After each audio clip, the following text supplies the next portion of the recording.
नाजरीन आदाब, MCN Urdu news में आपका खैर मकदम है। कारपोरेशन के जनरल बॉडी इजलास में बीजेपी कारपोरेटर दीपक सिंह रावत और कांग्रेस कारपोरेटर के बीच जमकर हाथापाई हुई। इजलास के दौरान हुए हंगामे की खबर सोशल मीडिया पर वायरल हो गई, जिसकी वजह से कसीर तादाद में बीजेपी कारकुनान कारपोरेशन दफ्तर के सामने जमा हो गए और इन्होंने कांग्रेस के खिलाफ एहतजाज किया और कांग्रेस के खिलाफ नारेबाजी की। बीजेपी के शहर सदर दिलीप कंदकुर्ते ने मीडिया से बात करते हुए कहा कि कांग्रेस पार्टी कारपोरेशन में अपनी अक्सरियत होने की वजह से मनमानी चला रही है और दीपक सिंह रावत पर एक तरफा कार्रवाई की गई और इन पर हमला करने वाले कांग्रेसी कारपोरेटरों के खिलाफ कार्रवाई करने के बजाय दीपक सिंह रावत को ही एक दिन के लिए मुअत्तल किया गया। आज मारामारीचं कारण म्हणजे आज काँग्रेसची एखादी सत्ता महानगरपालिकेमध्ये आहे। आज देशामध्ये नव्हे तर पूर्ण जगामध्ये नरेंद्र मोदी सरकार भारतीय जनता पार्टीचं अभिनंदन करत आहे। आज त्या अनुषंगाने जेव्हा नरेंद्र मोदी साहेबांना सभागृहामध्ये परवा दिवशी कलम 370 व 35 याचा रद्द केला काश्मीरमध्ये, त्याचा अभिनंदन ठराव आमच्या विरोधी पक्षाने मांडला होता। त्याला अनुमोदन करण्यासाठी मी उठत असताना काँग्रेस पक्षाचे नगरसेवक फयूम व इतर नगरसेवक जे देशविरोधी असेल नगरसेवक त्यांनी आम्हाला विरोध करण्याचा प्रयत्न केला आणि जेव्हा मी अनुमोदन प्रस्तावाला अनुमोदन देत होतो तेव्हा हे लोक माझ्या अंगावर आले। कारण फक्त एकच होतं की ती महिला असल्यामुळे आणि आमच्यासोबत 5 महिला आहे, मी एकटा पुरुष असल्यामुळे मी अनुमोदन देत होतो। आमच्याकडे नवीन महिला निवडून आले, त्यांना अनुमोदन कसं द्यायचं हे मला माहीत नव्हतं त्यांना, म्हणून मी उठून अनुमोदन करत होतो। आणि हा जो अनुमोदनाचा प्रकार होता, ज्याच्या भांडणाचा प्रकार होता, हे फक्त देशद्रोही व्यक्तीच करू शकतो। पूर्ण जगामध्ये आणि भारतामध्ये या मोदीजीने जे कलम रद्द केलं सर्व त्याचं अभिनंदन केलं आणि त्या अभिनंदनाचा ठराव होता, त्या ठरावाला विरोध म्हणून त्यांनी हे नाटक केलेलं आहे। आज महापालिकेची सर्वसाधारण सभा होती, त्या सभेमध्ये भारतीय जनता पक्षाचे नगरसेवक आणि विरोधी पक्षनेता आमचे गुरुप्रीत सिंग सोडी यांनी काश्मीरमध्ये जो परवा 370 कलम रद्द केला त्याच्या अभिनंदनाचा प्रस्ताव त्यांनी मांडला। त्याच्यानंतर भारतीय जनता पक्षाचे नगरसेवक दीपक रावत हे त्यांना अनुमोदन देण्याकरता उभे राहिले असता त्यांनी त्यांच्या जागेवर उभे राहून अनुमोदन देत होते। काँग्रेसचे नगरसेवक येऊन त्यांच्या जागेवर येऊन त्यांना धक्काबुक्की केली आणि त्यांना शिवीगाळ केली ते आणि त्यांना एकटे असताना त्यांच्या जागेवर येऊन काँग्रेसचे 5-6 नगरसेवक त्याच्या अंगावर आले। ही पूर्ण CCTV कॅमेऱ्यामध्ये रेकॉर्ड झालेलं आहे आणि आज व्हॉट्सअप आणि फेसबुकवर व्हायरलसुद्धा झालेलं आहे। त्याच्यामध्ये स्पष्ट दिसते की दीपक सिंग रावत यांनी आपली जागा न सोडता त्या जागेवर अनुमोदन देत असताना काँग्रेसच्या नगरसेवकांनी त्यांना धक्काबुक्की केली आणि आमचे महापौर या शहराचे महापौर यांनी दीपक रावत यांना निलंबित केलं। हा लोकशाहीच्या विरोधाचा निर्णय आहे आणि या महापौरांनी विरोधात घ्यावा, नसता यांच्यावर आम्ही रीतसर कारवाई करू आणि महापौरांनी ज्यांच्या नगरसेवकाला जे दीपक रावतच्या अंगावर आलेले आहेत त्यांना निलंबित करावे आणि यांचं निलंबन मागे घ्यावे, नसता आम्हाला कायदेशीर आम्हाला त्याच्यामध्ये विरोधात कारवाई करावं लागेल। आणि आज पूर्ण देशामध्ये अभिमानानं सर्व लोक सांगत आहेत की बाबा 370 कलम रद्द केल्यामुळं केंद्र सरकारचं अभिनंदन करत आहेत, मोदी साहेबांचं अभिनंदन करत आहेत आणि आपल्या महापालिकेमध्ये त्याला अभिनंदनाच्या प्रस्तावाला विरोध करत आहेत।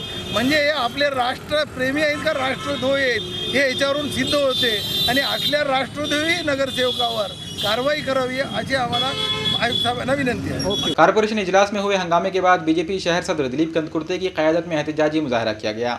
इजलास के दौरान हुए हंगामे की खबर सोशल मीडिया पर वायरल हो गई, जिसकी वजह से कसीर तादाद में बीजेपी कारकुनान कारपोरेशन दफ्तर के सामने जमा हो गए और इन्होंने कांग्रेस के खिलाफ एहतजाज किया और कांग्रेस के खिलाफ नारेबाजी की। बीजेपी के शहर सदर दिलीप कंदकुर्ते ने मीडिया से बात करते हुए कहा कि कांग्रेस पार्टी कारपोरेशन में अपनी अक्सरियत होने की वजह से मनमानी चला रही है और दीपक सिंह रावत पर एक तरफा कार्रवाई की गई और इन पर हमला करने वाले कांग्रेसी कारपोरेटरों के खिलाफ कार्रवाई करने के बजाय दीपक सिंह रावत को ही एक दिन के लिए मुअत्तल किया गया। आज मारामारीचं कारण म्हणजे आज काँग्रेसची एखादी सत्ता महानगरपालिकेमध्ये आहे। आज देशामध्ये नव्हे तर पूर्ण जगामध्ये नरेंद्र मोदी सरकार भारतीय जनता पार्टीचं अभिनंदन करत आहे। आज त्या अनुषंगाने जेव्हा नरेंद्र मोदी साहेबांना सभागृहामध्ये परवा दिवशी कलम 370 व 35 याचा रद्द केला काश्मीरमध्ये, त्याचा अभिनंदन ठराव आमच्या विरोधी पक्षाने मांडला होता। त्याला अनुमोदन करण्यासाठी मी उठत असताना काँग्रेस पक्षाचे नगरसेवक फयूम व इतर नगरसेवक जे देशविरोधी असेल नगरसेवक त्यांनी आम्हाला विरोध करण्याचा प्रयत्न केला आणि जेव्हा मी अनुमोदन प्रस्तावाला अनुमोदन देत होतो तेव्हा हे लोक माझ्या अंगावर आले। कारण फक्त एकच होतं की ती महिला असल्यामुळे आणि आमच्यासोबत 5 महिला आहे. मी एकटा पुरुष असल्यामुळे मी अनुमोदन देत होतो. आमच्याकडे नवीन महिला निवडून आले, त्यांना अनुमोदन कसं द्यायचं हे मला माहीत नव्हतं त्यांना, म्हणून मी उठून अनुमोदन करत होतो. आणि हा जो अनुमोदनाचा प्रकार होता, ज्याच्या भांडणाचा प्रकार होता, हे फक्त देशद्रोही व्यक्तीच करू शकतो. पूर्ण जगामध्ये आणि भारतामध्ये या मोदीजीनं जे कलम रद्द केलं, सर्व त्याचं अभिनंदन केलं. आणि त्या अभिनंदनाचा ठराव होता, त्या ठरावाला विरोध म्हणून त्यांनी हे नाटक केलेलं आहे. आज महापालिकेची सर्वसाधारण सभा होते.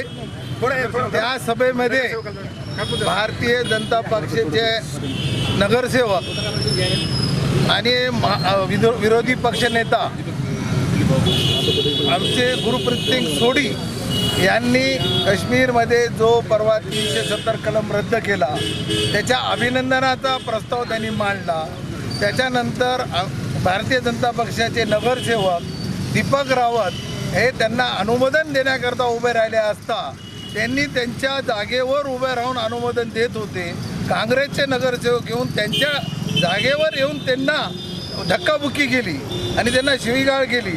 ते आणि त्यांना एकटे असताना त्यांच्या जागेवर येऊन काँग्रेसचे 5-6 नगरसेवक त्याच्या अंगावर आले. ही पूर्ण CCTV कॅमेऱ्यामध्ये रेकॉर्ड झालेलं आहे आणि आज व्हॉट्सअप आणि फेसबुकवर व्हायरलसुद्धा झालेलं आहे. त्याच्यामध्ये स्पष्ट दिसते की दीपक सिंग रावत यांनी आपली जागा न सोडता त्या जागेवर अनुमोदन देत असताना काँग्रेसच्या नगरसेवकांनी त्यांना धक्काबुक्की केली आणि आमचे महापौर, या शहराचे महापौर यांनी दीपक रावत यांना निलंबित केलं. हा लोकशाहीच्या विरोधाचा निर्णय आहे आणि या महापौरांनी विरोधात घ्यावा, नसता यांच्यावर आम्ही रीतसर कारवाई करू आणि महापौरांनी ज्यांच्या नगरसेवकाला जे दीपक रावतच्या अंगावर आलेले आहेत त्यांना निलंबित करावे आणि यांचं निलंबन मागे घ्यावे, नसता आम्हाला कायदेशीर त्याच्यामध्ये विरोधात कारवाई करावं लागेल. आणि आज पूर्ण देशामध्ये अभिमानानं सर्व लोक सांगत आहेत की बाबा 370 कलम रद्द केल्यामुळं केंद्र सरकारचं अभिनंदन करत आहेत, मोदी साहेबांचं अभिनंदन करत आहेत आणि आपल्या महापालिकेमध्ये त्याला अभिनंदनाच्या प्रस्तावाला विरोध करत आहेत. म्हणजे हे आपले राष्ट्रप्रेमी आहेत का राष्ट्रद्रोही आहेत हे याच्यावरून सिद्ध होते आणि असल्या राष्ट्रद्रोही नगरसेवकावर कारवाई करावी अशी आम्हाला आयुक्त साहेबांना विनंती आहे. बल्दी औज़मा के इजलास के दौरान साबिर चौश ने पानी की किल्लत के मसले पर हंगामा किया. नांदेड़ शहर में इन दिनों शदीद आबी किल्लत पैदा हो गई है, जिसकी वजह से कारपोरेशन इंतजामिया 10 दिन में एक मरतबा आबी सरबराही कर रही है. हालांकि अभी विष्णुपुरी डैम और आशना नदी में वसी मकदार में आबी जखीरा मौजूद है. इसी मसले पर साबिर चौश ने इजलास में सवाल उठाए और कारपोरेशन इंतजामिया को मामूल के मुताबिक 2 दिन के वक्फे से आबी सरबराही करने का मुतालबा किया. इसी तरह कारपोरेटर साबिर चौश ने बीजेपी की अपोजिशन लीडर गुरप्रीत कौर सोढ़ी की जानिब से पेश किए गए तलाक सलासा बिल और 370 की मनसूखी के बारे में भी करारदाद पर एतराज़ जताया. विरोधी पक्ष जो महिला है उन्होंने ये बात बताया है हमें सभागृह के अंदर कि वे 3 तलाक बिल और धारा 370A के बारे में कि वे सरकार का अच्छा काम हुआ बोल के, और मुस्लिम महिला इसमें हमारे बहना बहुत खुश है बोल के. तो हमने उसका जवाब दिए कि भाई हमारे कोई मुस्लिम लोग खुश नहीं है उस पर, अलबत्ता नाराज़ है उसके ऊपर. और जो भी खुशी मना रहे बीजेपी के लोग कार्यकर्ता, उनके बीजेपी के जो लेडीज़ कार्यकर्ता है उन्होंने अपने आप में बुरखा पहन के खुशी मनाने की उनको ये नौबत आ चुकी है. तो वो बात उनको बहुत सख्त बुरी लगी है. तो महापौर मैडम ने हमारे ये बताया कि भाई इस तरीके की यहाँ पे ये सभागृह के अंदर ये बात नहीं करना चाहिए. आजकल के अंदर इससे पहले कि नहीं, एक तो पानी का मसला भी दूर हो जाएगा. 4 दिन के अंदर पानी देने का कमिश्नर साहब ने और महापौर साहब ने इसके बारे में बता दिया है. अभी मैनेजमेंट देखिए, अभी पानी डैम में आ चुका है, 2 मीटर से 2.5 मीटर के करीब आ गया है. आसना के ऊपर तो है कि नहीं पानी ओवरफ्लो की जा रहा है. और देगलू नाके का जो है हमने जो क्रॉस कनेक्शन कराया वाला है वो भी उसका भी काम चालू हो जाएगा. तो इंशाल्लाह 3 से 4 दिन का जो पानी है वो मिल जाएगा ईद के टाइम पे. और जो खड्डों का मसला है, खड्डे लाइट का, उसके बारे में है कि नहीं, ये 2-4 दिन के अंदर ईद से पहले ये सब चीज़ें कामा हो जाएंगी. रियासत के कई अजला में इन दिनों ज़बरदस्त बारिश हो रही है, जिसकी वजह से नदियों की सतहाब में गैर मामूली इजाफा हो गया है. विष्णुपुरी डैम की सतहाब में इजाफा देखा जा रहा है. विष्णुपुरी डैम में अभी 10% पानी की ज़ख़ीरा अंदोज़ी हो गई है, जबकि आशना नदी की सतहाब में भी इजाफा देखा जा रहा है. आशना नदी का ब्रिज पूरी तरह से भर चुका है और भारी मकदार में पानी की निकासी की जा रही है. एहतियाती तौर पर आशना नदी के छोटे ब्रिज को बंद कर दिया गया है. इसकी वजह से अब ये उम्मीद की जा रही है कि शहर में पीने के पानी की किल्लत भी कम हो जाएगी और मामूल की तरह आबी सरबराही शुरू हो जाएगी.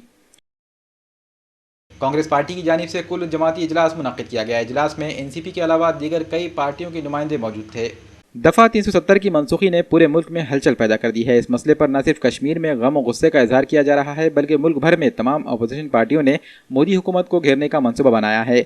इसी सिलसिले में नांदेड़ के ITM कॉलेज में एक अहम मीटिंग मुनक्किद की गई। कांग्रेस पार्टी की जानिब से तलब की गई मीटिंग में मार्क्सवादी communist party of India, BSP, NCP, Janata Dal United के जिम्मेदारान ने शिरकत की। NCP के सीनियर लीडर कमल किशोर कदम और कांग्रेस पार्टी के साबिक वज़ीर आला अशोक चौहान ने गुफ्तगू में हिस्सा लेते हुए मुल्क के मौजूदा हालात पर शदीद तशवीश का इजहार किया। मोदी हुकूमत की जानिब से लिए जा रहे एक के बाद एक फैसलों को तनकीद का निशाना बनाया गया और इसके जरिए जमहूरियत को खतरात लाहक होने का भी अंदेशा जाहिर किया गया। इन हालात में अपोजिशन पार्टियों में शामिल तमाम हम ख्याल सियासी जमातों को एक प्लेटफॉर्म पर लाकर जल्द ही मोदी हुकूमत के खिलाफ एहतजाजी तहरीक शुरू करने का मंसूबा बनाया गया। मीटिंग के दौरान ये भी तय किया गया कि यौम आज़ादी के फ़ौरन बाद कोई एक तारीख तय की जाएगी जिसमें ज़िले सतह पर एहतजाजी मोर्चे का इनेकाद किया जाएगा। मोर्चा कामयाब बनाने के लिए बड़े पैमाने पर अवामी बेदारी लाई जाएगी। MCN उर्दू न्यूज़ में आज बस इतना ही। कल फिर मुलाकात होगी। आदाब।